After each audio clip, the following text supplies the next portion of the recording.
त्या नीलम गोरे 18 महिने 13 त्रिकाळ मातोश्रीवर. कुणाला मातोश्रीवर प्रवेश द्यायचा, कुणाला नाही द्यायचा, गेटवर अगदी फोन करून सांगण्यापर्यंत ती मजल कुणाची होती? ती नीलम गोरेंची. स्टेजवर कुणाला बसू द्यायचं, कुणाला बसू द्यायचं नाही, स्टेजवरची आसन व्यवस्था कुणी ठरवायची? नीलम गोरेंनी. कुणाला पद द्यायची, कुणाला द्यायची नाही, ठरवायचं कुणी? नीलम गोरेंनी. पुण्यातल्या महापालिका असतील, जिल्हा परिषदा असतील, पंचायत समिती, ग्रामपंचायती असतील, उमेदवाऱ्या कुणाला द्यायच्या, कुणाला द्यायच्या नाही, ठरवायचं कुणी? नीलम गोरेंनी.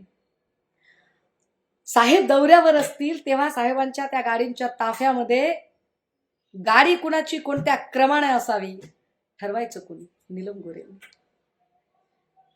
त्या नीलम गोरेंनी एवढे पक्षात बॅरिकेड्स लावून ठेवले होते की नीलम गोरेंच्या बद्दल बोलताना आमचा थेऊर गणपतीच्या इथला शिवसैनिक कुंजीर असं सांगतात. आत्ता सुद्धा त्यांचा फोन आला आणि कुंजीर म्हणतात, ताई अहो या गोरेबाईंनी आम्हाला कधी मातोश्रीवर पोचू सुद्धा दिलं नाही. पुण्यातले कित्येक शिवसैनिक सांगतात की गोरेबाई अक्षरशः आम्हाला हाडतूड करायच्या.